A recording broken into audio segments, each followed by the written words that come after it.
Vamos retomar? Nós vamos nessa segunda parte da primeira etapa, a parte da manhã, nós vamos concluir as reflexões em torno do livro dos Espíritos e, como prometido, na segunda etapa, nós vamos trabalhar mais a dinâmica histórica. Pode ser?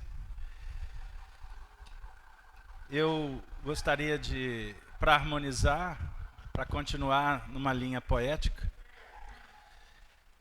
continuar trazendo o poeta, o nosso querido Pedro de Alcântara, através das mãos de Chico Xavier.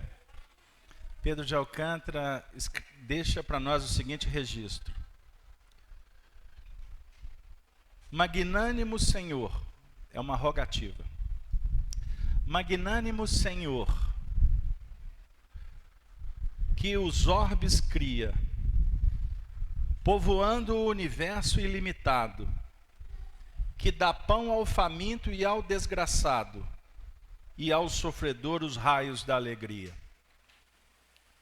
Se de novo no mundo desterrado necessitar viver ainda algum dia, que regresse ditoso ao solo amado, da generosa pátria que eu queria. Se é mister retornar a um novo exílio, seja o Brasil, lá onde eu desejara ter vertido meu pranto derradeiro, que novamente viva sob o brilho da mesma luz gloriosa que eu amara, na acandorada terra do Cruzeiro. Pergunta do Livro dos Espíritos. Os povos são individualidades coletivas que, como os indivíduos passam pela infância, pela madureza e pela decrepitude. Essa verdade que a história comprova não será de molde a fazer supor que os povos mais adiantados desse século terão seu declínio e sua extinção, como os da antiguidade? Resposta dos Espíritos.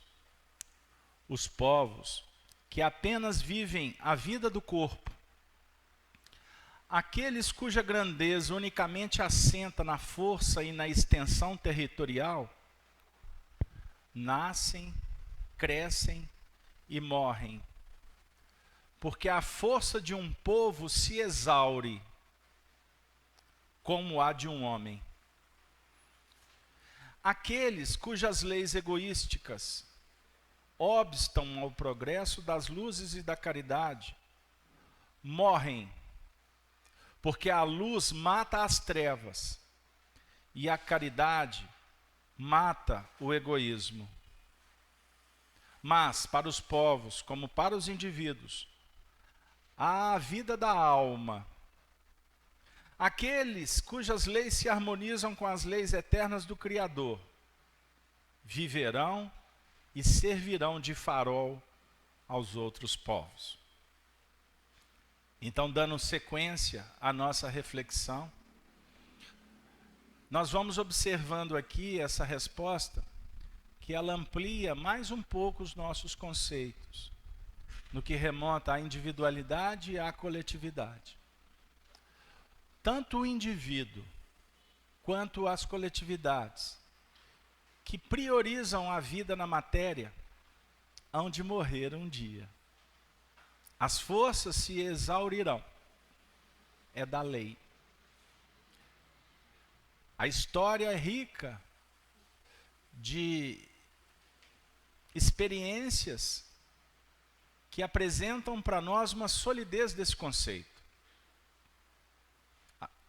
Todos os grandes impérios caíram quando perderam a destinação que lhes foram dada, vinda das instâncias superiores.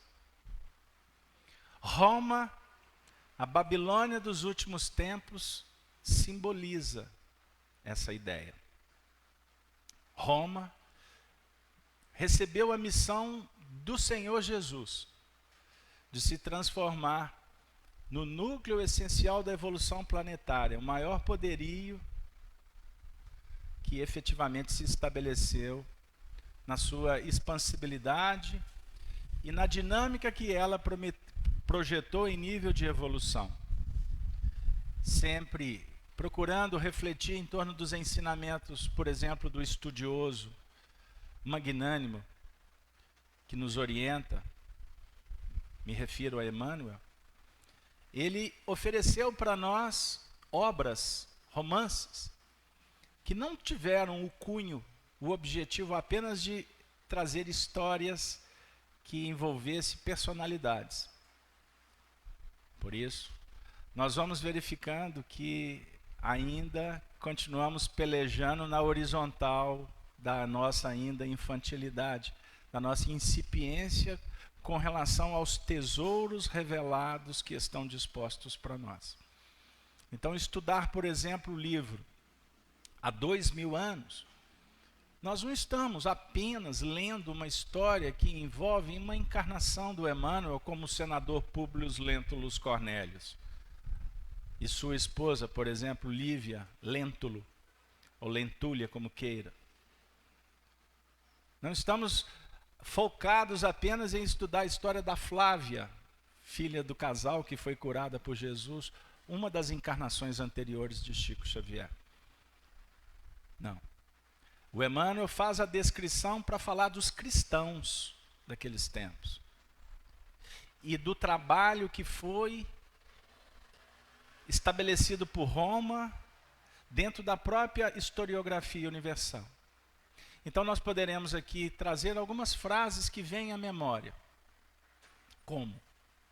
Emmanuel definindo que Roma teve o papel de pavimentar as estradas do velho mundo para que a mensagem do Evangelho atingisse os 4 pontos conhecidos de então. Foi porque Roma pavimentou que Paulo percorreu essas estradas, dentro de um simbolismo que une Roma representando a filosofia e a operação, e o Evangelho dos cristãos como a representar aquela consequência, aquele fruto que transcende o que a filosofia e a ciência estabelecem, a espiritualidade. O cristianismo tem esta objetivação. O cristianismo apresenta um movimento que oferece substância. Nós, como romanos, politizamos, instituímos o cristianismo, transformando-o em catolicismo, o que derivou depois outras religiões. Mas, na realidade, Jesus não veio fundar nenhuma religião, como Allan Kardec também não veio fundar uma religião espírita. O projeto está muito acima do que a gente concebe em termos de essencialidade espiritual. Tanto que Kardec vai desvelando para nós essas reflexões, como quando apresenta simbolicamente Moisés como um legislador que trouxe a revelação da justiça. Lembram que eu falei que Moisés foi iniciado na escola na escola de Tebas, com os sacerdotes egípcios? Então, na realidade, nós estamos falando que a revelação divina, ela é oferecida desde que o mundo se tornou civilizado, que foi possível se discutir, que foi possível estabelecer uma metodologia de reflexão profunda. Então, por exemplo, nós fomos questionados sobre os deuses do Olimpo, né? Os deuses gregos. Então eu posso aqui, amiga, trazer uma reflexão que envolve um dos pais ou um dos antecessores ou aqueles que vieram dizer, eu afirmo que são precursores do espiritismo. Eu me refiro a Sócrates, a Platão.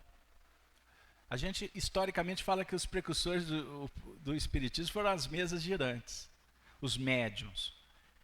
Se a gente for verificar com cuidado, os fenômenos mediúnicos despertaram para a realidade espiritual, mas eles não são a base da filosofia espírita. Não. Aqueles que vieram falar de espiritismo foram os pais da filosofia, foram os egípcios. E Sócrates, por exemplo, quando bateu de frente com o sistema, o objetivo dele era um só: convidar as pessoas para pensarem. Porque estávamos acostumados a ir em Delfos procurar os médiuns, as pitonisas, procurar sacerdote para falar o que a gente tem que fazer. Aí o Sócrates disse: gente, em outras palavras, misticismo até quando? Nós temos que aprender a procurar as respostas dentro de nós mesmos. Porque nós reencarnamos para recordar o que a gente sabe, Isso é extraordinário. Aprender a recordar. Não é? Embora outros filósofos, como Aristóteles e outros, trouxeram outros aspectos, mas se a gente juntar, se nós unificarmos o que cada um apresentou, nós estamos falando de doutrina espírita. Nós estamos falando de imortalidade. Então os filósofos vieram dizer para nós: vamos pensar e vamos promover uma educação espiritual. Qual que foi o preço que o Sócrates recebeu por acender a luz? A caridade mata o egoísmo. Está aqui o texto. O Sócrates veio falar de caridade. Qual caridade? Caridade para conosco mesmo. Porque até quando você vai ficar pedindo? Nós estamos aqui numa manhã de sábado, o mundo espiritual está assim para a gente. Ó. Não é por causa de quem está aqui, é pelo que está sendo promovido. Nós estamos aqui porque nós estamos sedentos do saber. Nós estamos querendo refletir e repensar a vida. Por isso, Leandro, a gente abre muitas frequências. Não existe aqui um pensamento cartesiano. Que nós estávamos conversando lá fora, viu gente? Conversando com o Leônidas aí. Aqui o nosso trabalho com o Emmanuel, ele não é cartesiano. Porque o Emmanuel, como jesuíta, e a gente vai falar dele depois na tarde, ele entendeu isso fazendo. Aprendendo com o indígena, com o pessoal simples, com o gentio. Por isso é que o Emmanuel é incompreendido por grande parte do movimento espírita, embora admirado. O Emmanuel propõe uma reflexão de profundidade com o Evangelho. E por isso é que ele escreveu livros como Caminho, Verdade e Vida, Fonte Viva, Pão Nosso. A gente acha que aquilo é apenas mensagens que os espíritos estão contando para nós. E cai mesmo. Você abre a página, tá. Mas são estudos que nós precisamos de entender do Evangelho. Porque senão nós vamos continuar cartesianos no próprio Evangelho. A gente vem aqui e reflete sobre a paciência, mas lá fora ela não tem uma metodologia que a gente empreende para trabalhar essa paciência de uma forma clara. Então uma atividade como essa, uma assembleia como essa, como Allan Kardec explica para nós na Revista Espírita de 1868, ela promove o quê? Qual que é a ideia? Juntos, reunidos, com um pensamento estabelecendo uma frequência, uma sintonia, a gente, juntos, nós temos, inclusive, até mais força para acender um pouco mais. Mas daqui a pouco todo mundo desce do monte, para voltar lá no início. A gente desce do monte, cada um para a sua parte. Para cada um para a sua operação. Foi o que Jesus falou para os discípulos quando ele despediu deles no capítulo 16 de João. Ele terminou a Páscoa, a ceia, dizendo assim, depois que ele fala de tudo, que ele ia partir, fala do Consolador, ele termina assim: tende bom ânimo, não vos deixarei órfãos, estarei convosco até o fim. Porque não me chamais mais de mestre. Puxa, esse é um dos textos mais lindos do Evangelho, na minha concepção, óbvio, que que não tem valor nenhum. Não me chameis mais mestre, me chameis amigo, porque o mestre não pode falar tudo para o discípulo, mas eu vos disse tudo, porque eu sou amigo. Aí ele fala, cada um para a sua parte, vocês sereis dispersados, cada um para a sua parte, mas tende bom ânimo, eu estarei convosco até o fim.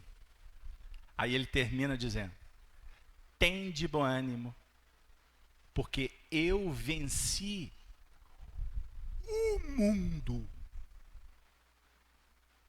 O Emmanuel explica esse versículo dizendo, no livro Caminho, Verdade e Vida, por sinal, Jesus não afirmou que venceu no mundo dos homens, da matéria. Se a gente for pensar bem, ele foi um derrotado. Quem que foi vencedor? Foi Tibério. Pilatos mandou matar ele. Ele não morreu? Foi ou não foi? Ele é um perdedor. Só que Pilatos entrou em pânico. Foi avisado por Cláudia, esposa. Não suja a mão nesse homem porque ele é santo. Ele é justo. Foi a sociedade que sujou a mão com Sócrates. Matou o Sócrates. Depois eu volto para o Sócrates. Ele foi um perdedor. Pilatos entrou em pânico porque matou ele e depois ele ressuscitou. Como é que mata espírito? Agora não tem mais jeito. Caifás, Anás entraram em parafuso. Como é que nós vamos fazer agora? Cadê o corpo do homem? Desapareceu. Vamos atrás do corpo do homem para mostrar que ele morreu. Aí o Emmanuel narra, e eu tenho inclusive um documento que um dia eu publico, Chico Xavier detalhando como foi a tortura que Jesus viveu. Eu falo isso daqui a pouco, chove de e-mail. Casalberto, manda uma cópia para mim. Não está na hora. Porque documentos que eu tenho, que Arnaldo Rocha me passou, eu vou soltando devagarzinho. Que isso não vai me promover, igual muitos fazem. Eu fui amigo do Chico, eu sei disso. Eu sou missionário porque o Chico me contou. E você vai ver o que o Chico contou, não tem fundamento doutrinário nenhum. Então o Chico não contou. Eu conto e me promovo porque... E onde que está a doutrina espírita? Então Roma veio para pavimentar e os cristãos para sublimar. Os cristãos para mostrar para Roma o que realmente tem a ver. E a gente só descobre isso depois da ressurreição. Uma ressurreição só vai acontecer depois que você sobe o Calvário, morto, crucificado, desce a mansão dos mortos e ressurge. Não é o credo dos católicos? É uma oração mediúnica extraordinária. E afirma Emmanuel que ele desce a mansão dos mortos para cuidar de Judas. Ele desce a mansão dos mortos para cuidar de nós, que estamos morrendo nas trevas. Então Roma fez o papel dela, mas Roma desviou, exagerou, foi viver a concupiscência. Aí Roma invadiu, expandiu, fez escravos, pilhagem, e de repente Roma acomodou. Não era mais aquela Roma dos reis, do trabalhador, dos etrúrios. Quem conhece a história sabe do que eu estou falando. Dos etrúrios. Roma digna. Roma de uma família extraordinária. Lembram quando o Emmanuel, no livro Há 2000 anos, fala que Lívia, a esposa dele, a esposa do senador, né? Para ficar ajustadinho. Lívia representava as verdadeiras matronas romanas. Eles viviam na época de Jesus. Lembra da história?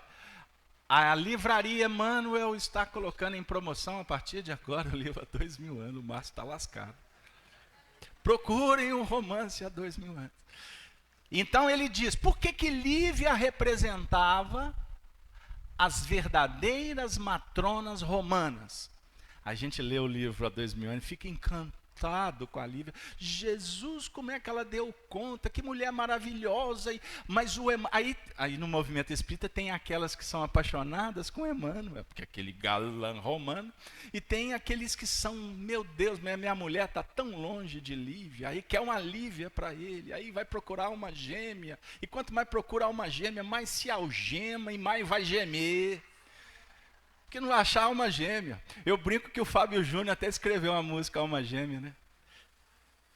O Fábio Júnior já casou 300 vezes. Até hoje o Fábio Júnior está procurando a alma gêmea. E quanto mais ele procura a alma gêmea dele fica mais do lado de lá. Assim, Fabinho, você tem muito que aprender, meu filho.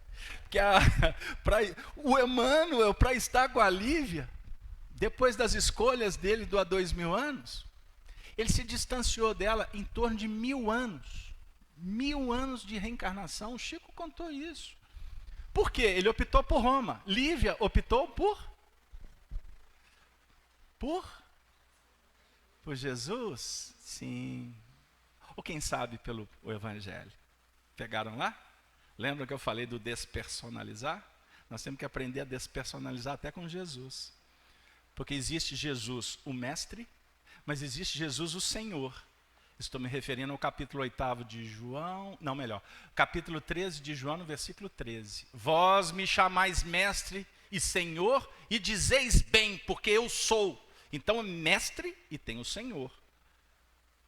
Agora eu vou dar um nó na cabeça da senhora. Mestre é o educador, certo? Não vamos ficar dialogando sobre o educador, porque a gente já sabe. Agora é extraordinário quando ele se faz Senhor. Então existe Jesus de Nazaré e existe Jesus, o Cristo. O Senhor é o Jesus Cristo. Cristo, a manifestação de Deus na intimidade de cada coração. Então ele é o Cristo. Como luz, ele te oferece luz, mas ele é expectante. Aguarda que você faça a sua luz. Por isso que no capítulo 8 de João, no versículo 12, ele diz: eu sou a luz do mundo. Aqueles que me seguem não andarão em trevas. Treva. Como é que dissolve treva? Amor. E terão a luz da vida. Mas ele também diz para todos nós aqui agora. Agora eu vou fazer uma descrição do capítulo... Capítulo 5 de Mateus, versículo 14. Vós sois a luz do mundo. Então ele é luz e está dizendo que nós somos luz. E eu também não posso deixar didaticamente de citar, Leônidas, que na primeira carta de João, e tinha que ser ele, o autor, o médium, por isso que escreveu o Apocalipse, que disse, e Deus é luz. Olha que interessante. Lembra que eu citei Moisés que falou, e disse Deus haja luz? Então Deus é luz na concepção de João. Em Moisés, Deus fala para fazer luz. Então ele está trabalhando uma dinâmica operacional do amor. Luz é o fruto da vivência do amor. Pegou? A gente fala assim, lá no centro tem tanto espírito de luz. Fulano é espírito de luz. Todo mundo é espírito, filho da luz. Afirma Paulo de Tarso. Nós somos filhos da luz. Luz. Vamos despersonalizar? Vamos trabalhar energia? Vamos falar amor? Vamos falar integração? Vamos falar libertação? Quando trabalhamos nessa ótica, esse texto aqui, que tem a palavra exaurir forças, ele cai por terra. Porque quem ama não perde força, ele ganha força. Individualmente, coletivamente. Pegou? Quando você ama, você está se alimentando. Quando você ama, você está se protegendo. É imunologia. Por que os espíritos entram em qualquer ambiente e não se contaminam? Porque eles são autoimunes àquelas frequências negativas, inferiores. Captou aí a senhora? Pegou? Casalberto. Vamos caminhar para a questão 789, porque o negócio está apertando para o nosso lado agora. Agora nós estamos falando do progresso. O progresso reunirá um dia todos os povos da terra numa única nação? Qual que é o significado de nação? Eu gosto de abrir o significado, porque é assim que a gente estuda o Evangelho. É assim que a gente deveria estudar a doutrina espírita. A gente lê o livro dos Espíritos e não observa o sentido que Kardec deu. Eu acho tão bonitinho quando o indivíduo quer defender uma ideia. Como é que é o seu nome? Rogério. O indivíduo quer, no movimento espírita, é toda hora. Ele quer defender o ponto de vista dele, aí ele vai lá num texto quilométrico de Kardec, pega uma frase, põe dentro da ideia dele e fala assim, o Kardec está respaldando o que eu estou falando. E a gente não observa de onde que ele está tirando, qual que é o sentido. Igual a questão da influência, Kardec falando do médium. Deixa eu abrir um departamento aqui. Todos aqueles que sentem, num grau qualquer, a influência dos espíritos é, portanto, médium. Aí a gente fala assim, mas então todo mundo é médium, porque a gente sente a influência dos espíritos.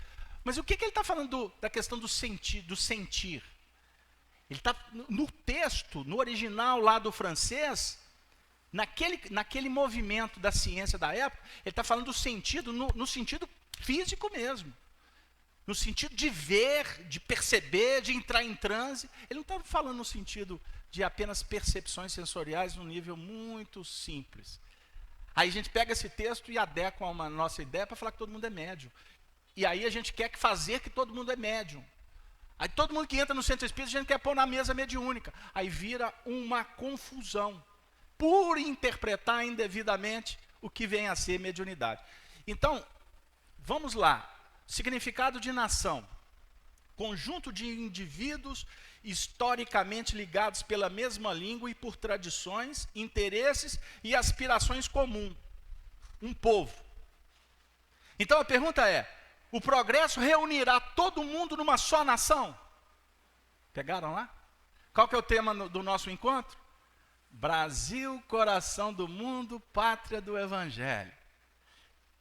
É proposital essa condição aqui, para a gente chegar lá no final do trabalho e a gente refletir um pouco mais sobre essa questão de ser coração e ser pátria. Pegaram? É uma só pátria. Então, aqui está dizendo que é um conjunto de indivíduos que são historicamente ligados pela mesma língua e por tradições e interesses e aspirações comuns. Um povo. A pergunta é se um dia todos os povos da terra estarão ligados, reunidos numa só nação. Vamos ver a resposta dos Espíritos? Resposta: não. Única nação, eu pus até em vermelhinho ali para chamar a atenção, o que não é correto. Mas eu tenho que ser cartesiano aqui agora, tá bom? Eu vou bater nessa tecla com você até o fim. Não. Numa única nação, não. Interessante esse não aqui duas vezes, hein? E eu presto muita atenção na frase. Não, não, não e não. Já viu que já falaram isso para o seu filho? Sua filhinha? Mamãe já te disse, não. Mas tá bom, pode ir. Perdeu todo o valor do não que foi dito anteriormente. Porque foi vencido pelo cansaço. Tem didática nenhuma nesse não que você falou antes. Isto é impossível. Pois da diversidade dos climas nascem costumes e necessidades diferentes que constituem as nacionalidades. É por isso que sempre lhes serão necessárias leis apropriadas a esses costumes e a essas necessidades.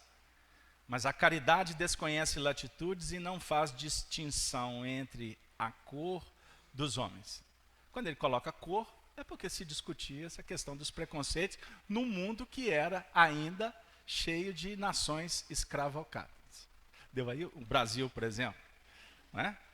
A lei áurea foi assinada em maio de 1888. Estão lembrados? Vocês estavam lá? Vocês bateram um selfie? Filmaram aquele momento da nossa querida Princesa Isabel? Ah, Isabel, será que eu estava encarnada? Eu estava no mundo espiritual? Isso não importa. Mas nesse momento o mundo tinha ainda escravidão. Só para não perder viagem, porque mineiro não perde trem. Acabou a escravidão? No Brasil, o Rogério ali. O Rogério fala assim, já te entreguei. Não acabou a escravidão.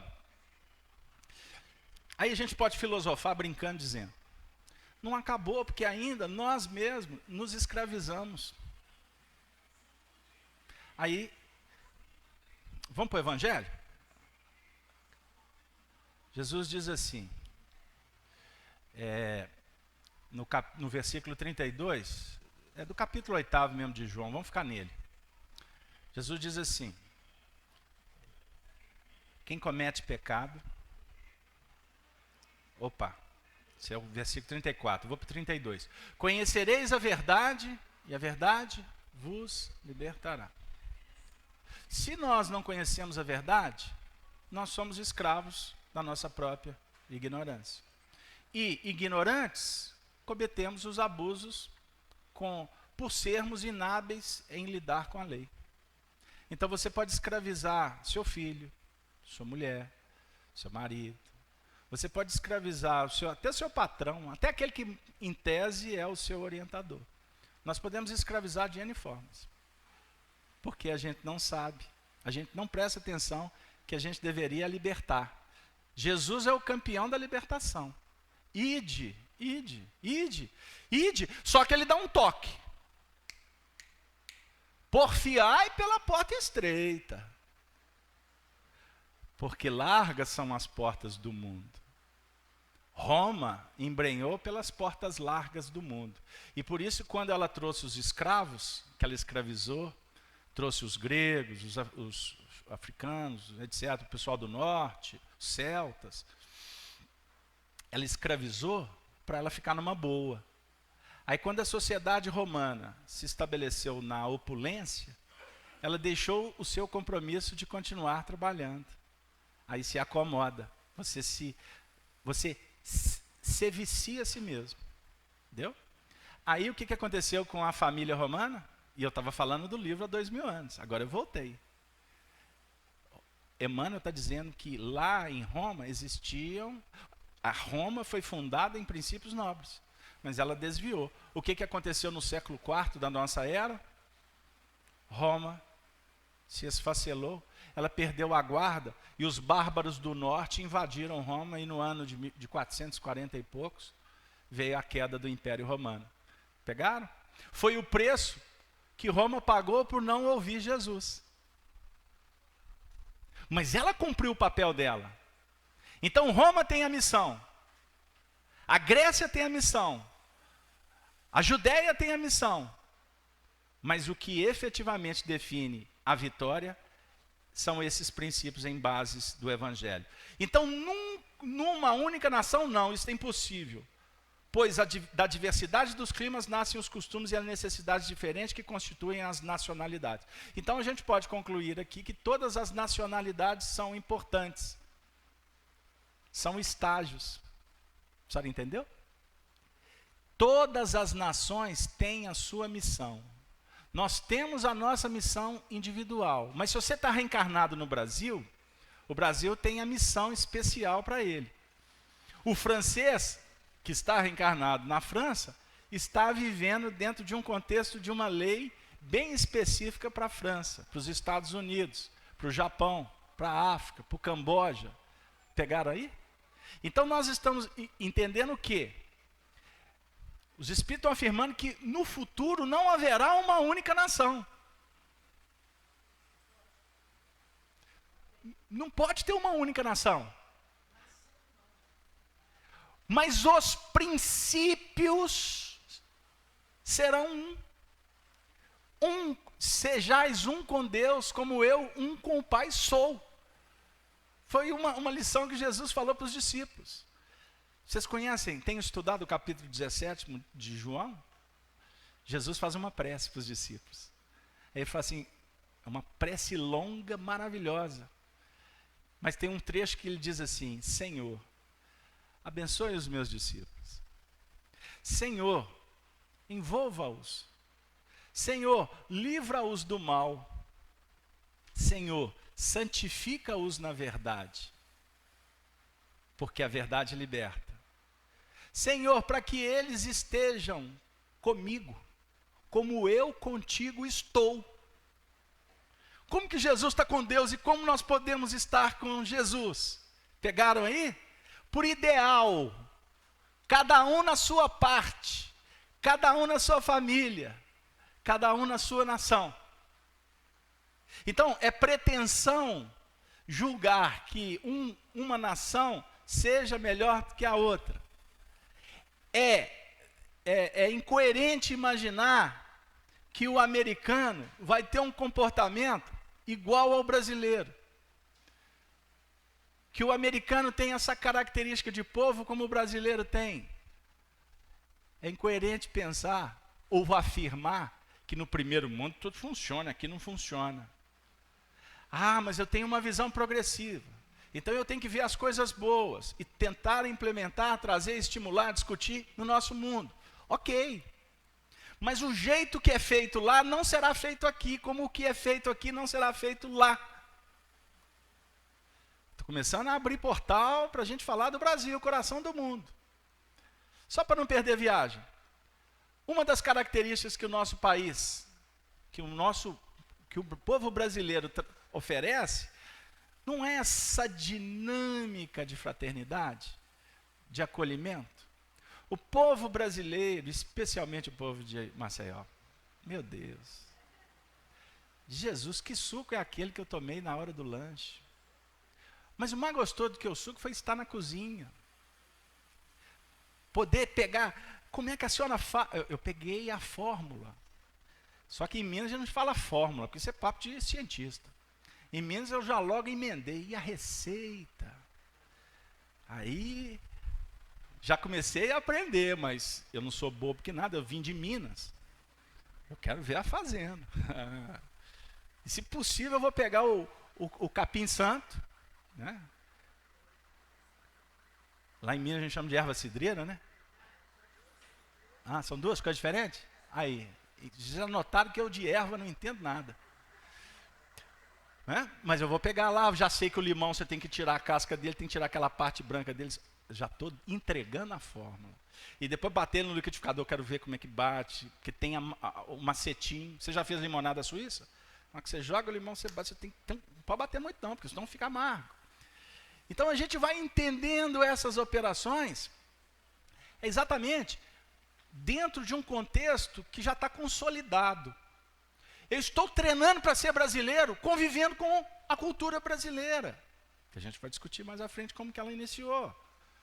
Mas essa cultura aqui, ela é própria. O nosso país, com 8.000 quilômetros de extensão, de costa, olha que coisa maravilhosa, né? 8 milhões de metros quadrados, é um país continental. Eu vou trazer um pensamento de Pedro II, Pedro de Alcântara. Uma página psicografada pelo Chico, está no livro Cartas e Crônicas.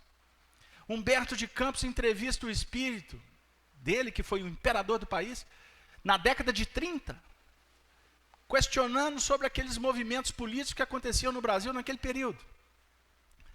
Aí nós vamos ver Pedro II falando que, embora os ideais sejam santos, extraordinários, que envolve a democracia, a liberdade, a inter-relação, uma administração republicana, mas se fôssemos avaliar com muito cuidado, ele lá no mundo espiritual descobriu que o país ainda era imaturo.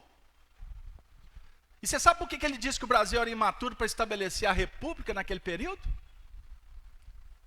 Ele fala assim, porque espelhou-se no momento, no modelo de democracia francesa.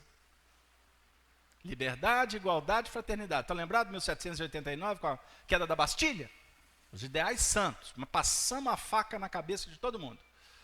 Porque quando vai colocar em prática, nós vamos colocar com a nossa exacerbação na justiça.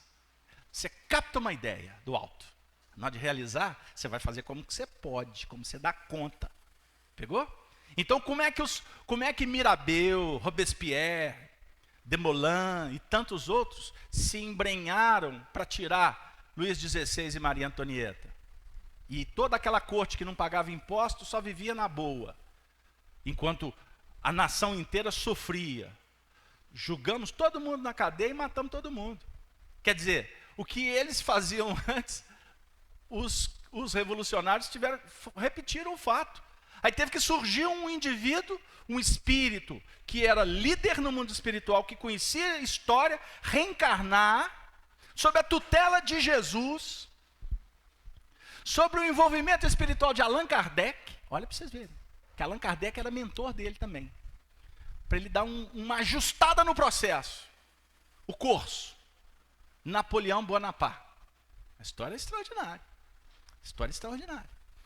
Só que, voltando ao nosso contexto, o nosso Pedro II fala que o modelo francês não se adequava ao nosso modelo de país, com essa extensão territorial, com essa diversidade de culturas existentes dentro do nosso país. Quantos estados nós temos hoje? 26? 26, 25, né? 26 estados.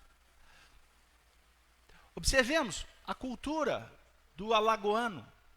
Vamos comparar com a cultura mineira. Existem muitas coisas que são peculiares, que são típicas, são próprias. E é fruto de séculos de experiência. Entendeu? Então por que você está reencarnado em Alagoas? Porque todo esse contexto, praiano, olha que vento bom, tem que voltar para o mar, tem que voltar para as montanhas, mas eu vou ficar com saudade daqui, mas eu tenho que voltar para as montanhas de Minas. Lá em Minas, nós temos um contexto. Aí está dizendo aqui, de língua, de cultura, de costumes, são diferentes. E isso se faz nas nacionalidades. Então o grande problema que nós vivemos politicamente, isso é uma dedução do Carlos Alberto, tá?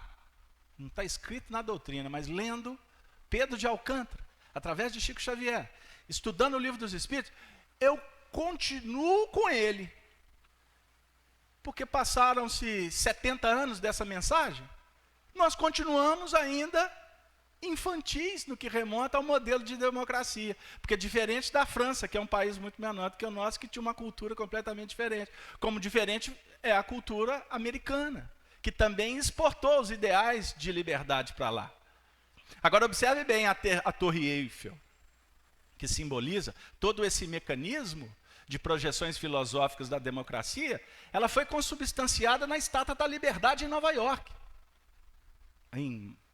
na ilha, né? Como se estabeleceu a representação do Evangelho no Rio de Janeiro com Jesus. Estão vendo a dinâmica?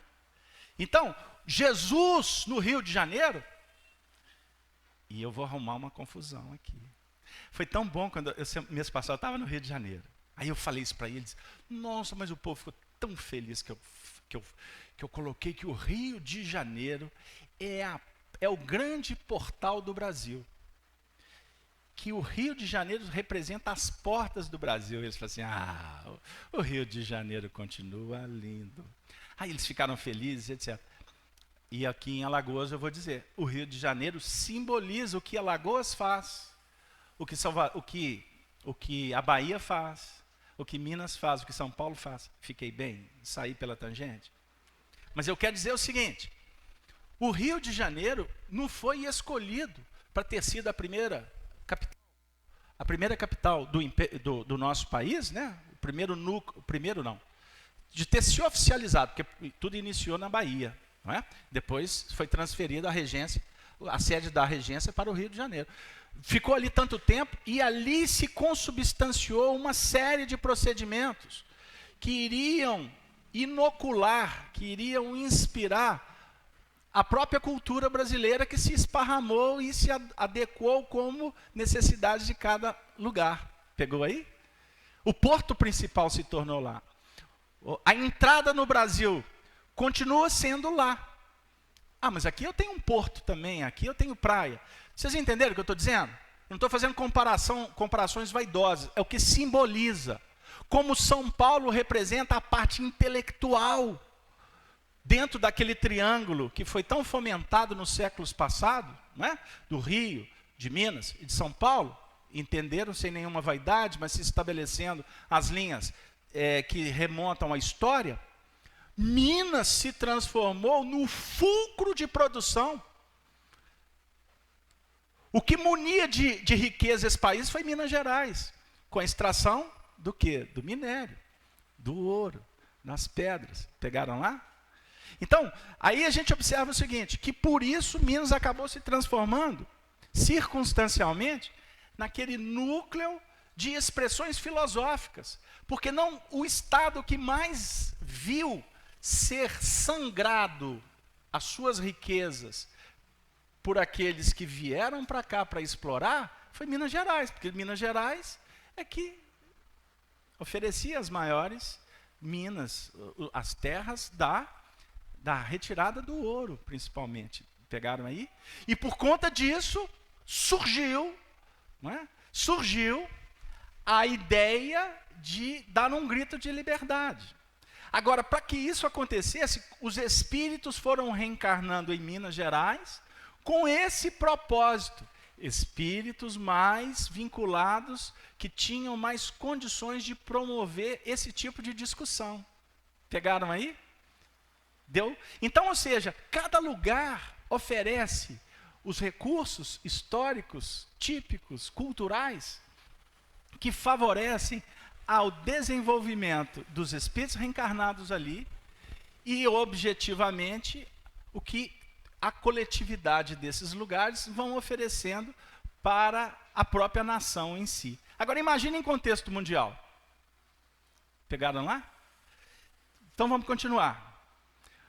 Esse texto é extraordinário, porque ele continua dizendo assim: quando a lei de Deus constituir por toda parte a base da lei humana, os povos praticarão a caridade de um para com o outro, como os indivíduos, de homem para homem.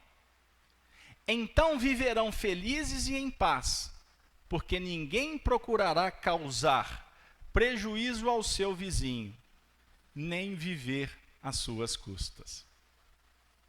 O que fomenta a discórdia entre os homens? Entre as nações? Não é o antônimo de tudo que está escrito aqui? Ou seja, por que nós... Aqui está dizendo que os homens serão felizes quando a caridade for a base. Então eu posso concluir, vê se didaticamente vocês concordam, que o nosso sofrimento está na razão direta da distância da vivência da caridade? Por que existe o sofrimento? Por que existe a intolerância, a dor? Porque nós nos expressamos pensando apenas em nós mesmos. Se a gente for observar o motivo que estabelece uma discussão, tem uma amiga aqui, a senhora, né? Como é que é o nome da senhora mesmo? Não. A dona Maria José falou que, ela me chamou aqui no cantinho e falou assim: ô Carlos Alberto, eu gosto muito de escutar os mineiros, porque na palestra dos mineiros, os mineiros realmente não perdem o trem, porque mineiro não perde trem, ele sempre chega antes. E os mineiros não deixam de falar da cultura deles. Então hoje eu aprendi o que é talhar o sangue, talhar o leite. Não foi o que a senhora disse? Né? Então, é muito interessante a gente refletir o seguinte, que os indivíduos, os homens, nós seremos felizes quando realmente a gente começar a agir conforme a gente aprende um pouco lá em Minas. Eu estou me referindo aos legítimos mineiros, os tradicionais, que desenvolveram um acolhimento, uma vida simples por causa do campo, por conta do lidar com o sofrimento dos escravos. Desenvolveu-se um movimento que caracteriza um pouco do mineiro, que é o favorecimento de uma boa relação. Então, lá em Minas, a gente aprende que quando um não quer, dois não brigam. Agora, lá em Minas também, a gente aprende o seguinte, que quando passa um boi, passa a boiada também. O que eu quero dizer? Numa relação que se estabelece com os princípios norteadores da fraternidade, existe aquele compromisso em aprender a ceder. Porque a intolerância não nos leva a lugar nenhum a não ser a discórdia. Não é verdade? Então, isso é extremamente importante a gente pensar. Agora eu vou trazer para Alagoas, com essa característica tão acolhedora que vocês têm. Com esse jeito tão legal de se expressarem, com essa desenvoltura de falar. Eu acho que vocês competem com os baianos. Porque o baiano, quando pega o microfone, você está maluco, não para. E são argumentos, parlam de uma forma alegre, envolvente. Isso tem muito a ver com essa característica deste ambiente aqui do norte do país. Enquanto muitas das grandes cidades que a gente encontra lá no centro, no sul, as pessoas não têm tempo nem de se olharem. Eu moro num prédio, poucos apartamentos, não vejo ninguém. Quando vejo, bom dia, boa noite, suco. Então, é importante a gente verificar essa dinâmica que propõe para nós uma relação saudável com o próximo. Porque quando a gente sai realmente compromissado com essa missão de se dar bem com o próximo, não no sentido de sobrepô-lo, no sentido de vencê-lo por argumentações, nada disso. Mas na condição de se sentir como um irmão, como um companheiro. E isso eu estou falando dentro de casa ou fora de casa. Quando a gente entender que isso faz bem, e que mesmo que haja um momento de exacerbação, de exagero, em que a gente coloca os cachorros para fora, solta a bicharada toda, né? Porque o Moisés falou da casa mental, né? E o Noé colocou os animais complicados no andar de baixo. São os nossos instintos. Então, quando ele soltar o instinto, olha, não teve jeito, soltei. Tenha a hombridade, a humildade de não continuar com a discussão. Tem coisa mais bonita do que você pedir desculpas, pedir perdão. Pô, eu errei. Mas é de coração, não é de boca para fora, não é para ficar bem, acabar com a briga. Não. Me desculpa. Isso é prudência. Isso tem a ver com o manter-se, ou procurar manter-se numa linha que esteja inspirada pelo alto. Então, se a gente trabalhar nessa linha, nós não vamos entrar naquele processo do passou boi, passou boiada. Porque se você deixar o boi da intolerância, da violência, do egoísmo, passar, mas vem uma boiada mesmo. E boiada, quem lida com boi sabe. Boiada quando estoura, impossível segurar. Sai destruindo tudo. São os nossos impulsos. E muitas vezes a gente cria uma dificuldade que pode definir uma separatividade numa encarnação inteira. Por causa de um ato. Diz o Emmanuel, que um ato pode significar milênios de sofrimento. Aperta o gatilho. É o suficiente. Porque vai destruir a possibilidade. Você pode matar o indivíduo, mas ele não morre. Imagine a reação em cadeia de um assassinato. O espírito do lado de lá revoltado, se ele estiver nessa condição de querer cobrar. As obsessões que são estabelecidas nas nossas relações atuais, que enxameiam as casas espíritas, tem muito a ver com atitudes impensadas do ontem. E que nós espíritas queremos resolver dando passe. O passe é ótimo, viu? Que abranda. Mas não vai resolver se não houver um interesse de uma das partes ou de ambas as partes acabar com aquela discussão. Aí tem espírita que acha que 5 minutos de conversa em reunião mediúnica vai convencer o espírito que está 500 anos atrás do outro. Então os procedimentos de uma reunião mediúnica é de oferecer o quê? Uma expressão de solidariedade, apaziguando. Então, quem está procurando estar com Jesus, vai progredindo, porque a humanidade progride através dos indivíduos, que pouco a pouco se melhoram e se esclarecem. O que é que nós estamos fazendo aqui? Além essa ansiedade com o almoço que vai ser servido, o interesse de nos abraçarmos, mas nós estamos aqui porque nós estamos buscando esclarecimento. Então, quando estes se tornam a maioria, tomam a frente e arrastam os outros. Então, eu posso adequar aqui agora dizendo que nós nos melhorando, unidos, nós podemos arrastar. Como a chuva que desce agora. É um conjunto de gotas que se formam, não é? As nuvens, elas ficam pesadas, lei de gravidade vão cair, cai a água, para uns é desespero, para outros é solução. A água é para fertilizar. Mas por que a água caiu? Porque houve evaporação, não foi? Aí a água cai, ela vem para o mar, lá em Minas não tem mar, elas caem no morro, aí desce o morro, a ladeira, forma os riachos. Maior bacia hidrográfica desse país. Vocês não têm, Minas tem. O velho Chico, você está sofrendo, velho Chico. O senhor nasceu, foi lá. Só para brincar com vocês, porque mineiro tem que ter alguma coisa também. Só vocês têm mar, praia. Beleza, cultura, mineiro também tem. Eu estou disputando espaço. Não, eu estou dizendo o seguinte, que a água está caindo, ela desce para o lençol freático, aí depois ela retorna. Esse movimento da água é favorecido. Por quê? A gente para pensar nisso?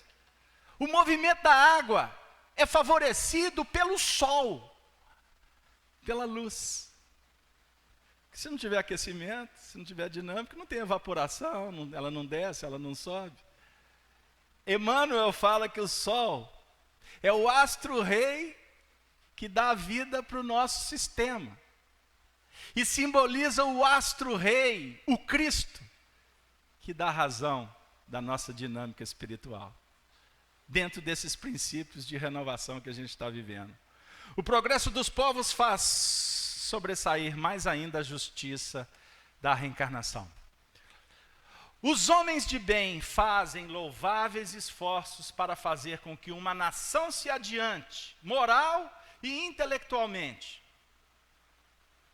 A nação transformada será mais feliz, quer nesse mundo, quer no outro. Opa! Calma, gente. Voltem para o Brasil. Agora eu vou chamar vocês, brasileiros, para ir para o plano espiritual. Mas não é para ficar muito tempo, não, porque senão dorme. O que você está falando? Ué, os espíritos não estão em toda parte? A gente não aprende isso com o livro dos espíritos? Eu estou me referindo à questão 96 do livro dos espíritos. É 76 o livro dos espíritos. A questão 23 diz assim, o que é o espírito? Princípio inteligente. Questão 76. Quem são os espíritos? São seres inteligentes, força da natureza, estão em toda parte. Ok? Eu estou me referindo a esses espíritos. Estamos em toda parte. Somos forças da natureza. Então, como espíritos, esse texto está dizendo que a nação transformada será mais feliz. Brasil, brasileiros, quer nesse mundo, quer no outro. Opa! Oi, Casalberto. Então tem a nação brasileira no mundo espiritual? Está escrito. Ou vocês acham que eu estou viajando demais? Esses mineiros ficam demais viajando na maionese. Como é que é seu nome? Eu sei, Marcão, eu queria que você acordasse. Fala para o povo com essa voz de locutor de rádio FM. Marcão, você concorda? Tem coerência? Porém, só para não ficar triste, esse porém que mata. Dá vontade de terminar o estudo só na primeira parte da resposta. Porém, durante sua lenta marcha através dos séculos, milhares de indivíduos morrem a cada dia. Qual a sorte de todos aqueles que sucumbem no trajeto? Então, dentro desse processo, muita gente está morrendo. Certo? E morrendo porque brincou de ser brasileiro. Uma coisa é o brasileiro brincar. Porque a vida, para quem sabe viver, é uma grande brincadeira. Pegaram lá? Poeticamente o que eu disse? É uma brincadeira. Quer um exemplo? Um indivíduo vira para a gente assim, nós que somos espíritas, que o povo fala que a gente é meio doido, né? Você tem razão. Ele fala, mas como é que você dá conta? Eu vou viajar de novo. Mas que vida sofrida a sua. Eu falei assim, você não conhece o povo de Alagoas. É maravilhoso ir para Alagoas. Aí o povo lá em Minas fala assim, mas vai para o mar, né? A quem não quer? Isso aqui, para ir para o mar, é de vez em quando. Porque o nosso negócio, a maior parte é o terreno árido do interior do Brasil. aonde que tem o centro de chão batido, onde tem dificuldade, pobreza. Mas, para dizer para eles o seguinte, eu não estou falando disso. Dar a vida pela doutrina espírita é uma brincadeira. Aí eu vou fazer uma reverência a um político desse país chamado Ulisses Guimarães. Ulisses tem uma frase que afirma assim: eu faço do meu dever o meu maior prazer. Mãe, o seu dever de ser mãe, de amar, que não é dever, né? É expressão natural, tem peso? Você é feliz por amar? Agora, muitos sucumbem e morrem porque brincou de ser brasileiro. Pegaram? Porque o Brasil oferece todos os elementos para a gente vencer, mas ele também dá muitas facilidades para a gente se conspurcar. Então, quando alguém, qualquer um de nós, e nesses momentos em que o Estado está se fortalecendo, não pense que o Estado está minado, porque nós estamos caminhando para um Brasil não de salvadores da pátria. Chega de apostar naqueles que prometem e não cumprem. Nós temos que ser inteligentes. Nós temos que apostar num Estado forte e não em indivíduos. Nós precisamos de um judiciário forte, de um poder público comprometido. Nós precisamos de instituições que representem esse país. E isso vai acontecendo pela nossa transformação como indivíduos. Porque sendo bons brasileiros, nós estamos contribuindo para um Brasil melhor. Certo? Agora, vamos entender que a espiritualidade está investindo. E nós vamos falar mais daqui a pouco. Então está reencarnando uma leva de espíritos que vão mudar esse país. Não esperem que o país mude lá em Brasília. E Brasília representando o topo. O Brasil, como todas as nações, estão sendo renovadas na base. Então, quando a gente escutou lá na antiguidade que a voz do povo é a voz de Deus, é a mais santa verdade.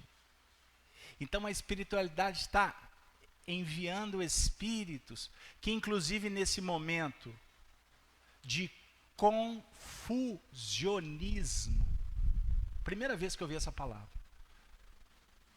ela foi escolhida por Emmanuel, está no prefácio do livro Brasil, Coração do Mundo, Pátria do Evangelho, escrito na década de 40.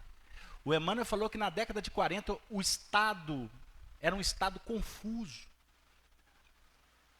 E eu fico avaliando que aquela frase usada na década de 40, ela se agigantou agora. Porque na década de 40 existia base familiar. Se tinha opressão, se tinha isso, aquilo, não vou entrar no mérito. Mas existia respeito às instituições. O exército era respeitado. A polícia era respeitada. Por quê? Porque os professores eram favorecidos para terem autoridade. Pegaram lá? Então, existia, com toda a precariedade da década de 30 e 40, existia uma formação de uma mentalidade, de uma estrutura, para que hoje a gente tivesse uma condição mais de liberdade, mais equacionada. Só que houve naturalmente pelos movimentos sociais transformadores, principalmente detonados no pós-guerra, naquela leva de espíritos que reencarnaram na década de 50, que jovens favorecemos o despertamento das rebeliões, que se manifestaram através principalmente da música e da cultura, da arte. O despontar do rock and roll, da era Elvis, Beatlemaníaca, dos Rolling Stones, e de tantos movimentos no Brasil, a Tropicália, mas que na década de 70 começou a tomar um rumo complicado com a reencarnação de espíritos que promoveram em nome da libertação um movimento de libertinagem, que foi os procedimentos hippies, hein? Batendo de frente com sistemas complicados, vinculados ao marxismo, aos interesses imediatistas bélicos, a Guerra Fria, a necessidade da libertação do jugo da mulher, com o estabelecimento do movimento feminista, que surgiu na década de 40. A sociedade foi tomando um rumo que muitas propostas vieram e que hoje, passado, por exemplo, 40 anos, desse movimento da década de 60, estou situando apenas este, nós estamos colhendo o fruto de tudo que foi semeado nesse período. Então hoje, como pais, como filhos, como avós, nós estamos num momento de muita confusão. Porque fica claro a total imaturidade no que remonta à política, à religião. As dificuldades que acontecem na música. Eu vi um depoimento do Nando Cordel, eu vou citar porque ele é espírita, eu não sou de ficar citando tantos nomes, até para não ser mal interpretado de uma forma equivocada, que é muito comum com o que a gente faz na mídia, porque o povo também está cheio de mimimi, você não pode falar nada que dizem processo, e quem processa está procurando direito para si ou está querendo autoafirmação psicológica? Para se pensar. Mas nesse momento, o Nando Cordel afirma, convidando os músicos brasileiros a se reunirem para rediscutir a música brasileira que se transformou num verdadeiro lixo. Aonde o que vende, o que dá ibope, é o campeonato para a sensualidade, para a banalização. E para tantas coisas que, puxa, a gente fica assim, absurdado. E eu digo como um admirador de música, gosto de todos os estilos, menos aqueles que não são música, que é dito que é música, mas que vende bem, né? A carência de produção de música não é só aqui no Brasil. Ela é geral. Então a gente vive uma crise, querem ver? Na música, na política, na parte filosófica. Nós temos muitas dificuldades em vários setores. No futebol, agora eu vou conversar com a minha turma. No futebol, onde um ou outro desponta, antigamente era um grupo. Né? Formar a seleção brasileira, você formar 5 times. Né? O que eu estou dizendo com isso? É que nós estamos colhendo um fruto de uma grande revolução, de uma mudança organizacional que fez com que muito lodo que estava no fundo emergisse. O Chico Xavier, na década de 50, amigos, ele visitando uma banca de jornal, no período de carnaval no Rio, ele falou para amigos, eu vejo que o carnaval um dia vai perder totalmente o seu sentido. E vai ser num período em que as portas do umbral estarão livremente dispostas, abertas. E virá muitos espíritos que estão adormecidos ou numa condição de enquistamento, de acomodação no mundo espiritual, vão reencarnar para terem oportunidades decisórias. Observem as pessoas na sociedade, já que a época é do campeonato da vaidade, da exposição, que o Ivo Pitangui, que desencarnado mineiro há um mês atrás, né? Eu vi um depoimento dele dizendo, ele que foi o artista da estética, dizendo como foi bom, como ele era feliz de ter se tornado a maior referência nesse setor no mundo. Porque cuidar da beleza, da estética, favorece a psicologia das pessoas, o bem-estar das pessoas. Mas ele era um homem frustrado por ver a banalização que se transformou, essa necessidade de expor um riso mentiroso num selfie. Elton John disse há pouco tempo que nós vivemos numa época chamada a época épica da vaidade. Então a gente favorece, valoriza o que está lá fora, porque nós temos muitas coisas que resolver aqui dentro. Então, o convite nesse primeiro momento que estamos aqui, para refletir sobre esses conceitos doutrinários, sobre o progresso individual e coletivo, eles têm o fim bem claro para todos nós, de trabalhar o direito à felicidade. E todos nós temos o direito à felicidade. Mas devemos entender a felicidade como o recolher o fruto semeado. Ter na felicidade um estado de alma. Porque uma nação que passa 1000 anos, ele caminha da barbárie para uma condição superior. Mas isso tudo depende única e exclusivamente da nossa vitória pessoal. Pegaram lá? Então vamos valorizar esse momento que estamos passando, compreendendo como um mecanismo de libertação para todas as pessoas. Porque quando você vê um jovem que caminha, muitas vezes com expressão que você, quem conhece a história, viaja rapidamente para a década de 70 e vê um hippie. Assim, mas que é isso? São aqueles que viveram aquelas expressões na época que estão reencarnados hoje. E muitas vezes pagando o preço do que semearam ontem. Eu estou colocando isso apenas como um símbolo, tá? Existem milhões para a gente trazer aqui.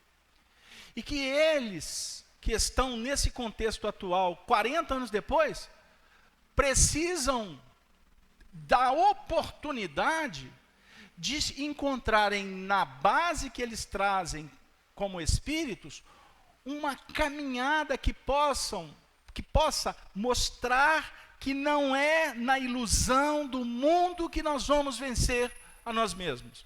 Não é usando droga. Não é se alienando da sociedade. Alguns com roupas, com apresentações que são esdrúxulas. E não pode falar que vai ser processado. É preconceito. Não é preconceito. Nós estamos dizendo o seguinte, que do jeito que eu me visto, do jeito que eu ornamento a minha casa, eu estou mostrando para mim mesmo o que está aqui dentro. Posso contar uma coisa, pessoal? Isso é de todo dia. Meu filho chega da escola. Um dia ele vai ver esse vídeo e fala assim, nossa, papai estava certo. Porque eu não vou mostrar agora, porque ele não tem paciência de ver a palestra do pai. Aí ele chega no quarto, aí ele chega da escola. Aí por onde ele vai passando, ele vai deixando aquele rastro luz. Primeiro a camisa, depois o short, depois a meia. E vai fazendo aquela caminhada bendita. Aí eu digo para ele, filhinho amado, por gentileza, volte e organize-se. Porque aqui existem outras pessoas que moram aqui. Não, pai, o senhor é muito ortodoxo. Eu falei assim, não sou, filho. Eu estou te dizendo o seguinte, que você desorganiza, você está provando para você mesmo que você está desorganizado intimamente. Se você quer colocar um quadro aqui de um vampiro, líder do rock and roll, você está avocando forças que existem reflexos, bases na sua intimidade psíquica. Oh, pai, mas o senhor gosta de rock também. Eu disse, gosto do verdadeiro rock and roll. Mas o que ele propõe não faz parte mais do meu cardápio. Fez um dia e fez muito, mas não propõe mais. Por quê? Eu busco na musicalidade, seja no ritmo, na cadência, na melodia que propõe, eu procuro, pelo que a doutrina espírita está me apontando, entrar em relação com a harmonia celestial. A música é uma das expressões que falam do divino. Estudem o texto de Rossini no livro Obras Póstumas, que vai falar da musicalidade. Lá no mundo espiritual que tem 7 notas. Lá em Júpiter, onde Mozart, essa turma está vivendo, são 21 notas musicais. Não dá para conversar, não é verdade? Ainda mais escutando funk. Então, continuando, nós temos que procurar a cadência da vida e procurar vibrar em faixas do perfeito. E não do que é parte do perfeito. Não fica brava comigo se você gosta do funk. Eu estou falando isso sem preconceito. Eu estou dizendo para vocês que o Paulo de Tarso, quando fala do amor e da caridade, num dos textos mais singulares da história do cristianismo, ele assim afirma. Primeira carta aos Coríntios, no capítulo 13. Ele diz: quando eu era criança, eu falava como criança. Eu me alimentava como criança. Mas agora, me tornei adulto. A minha alimentação é outra. Aí ele perpassa a poesia e ele diz assim: porque antes víamos em espelho, víamos em parte. Espelho é para refletir luz. Volta a luz aqui. Aí ele diz assim: mas chegará um dia que não veremos em parte. Veremos face a face. O que é divino, o que é maravilhoso e o que é perfeito. Eis o significado, talvez, do que Jesus quis nos dizer. Só o Filho vê o Pai. Eu e o Pai somos um. Até hoje a gente pessoaliza essa fala. Fizemos dele até Deus quando estávamos em Roma, porque era interessante fazer Jesus Deus, porque Augusto era um imperador, Augusto era divino. Até hoje, por interesses mercantilistas, nós conspurcamos uma mensagem que ela é muito sua com Deus. Para você ser feliz, se faça filho de Deus, como ensina Emmanuel agora para nós,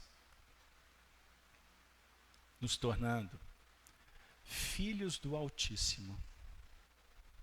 Você se fará filho do Altíssimo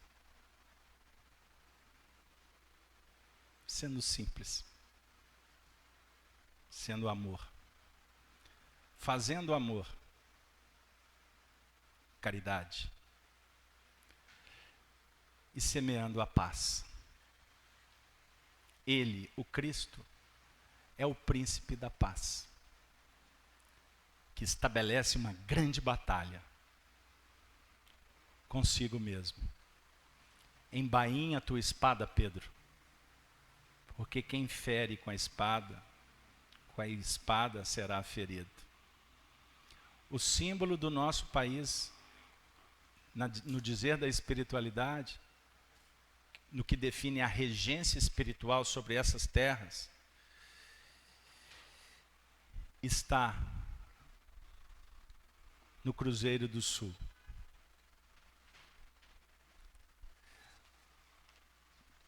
Nas estrelas que falam para nós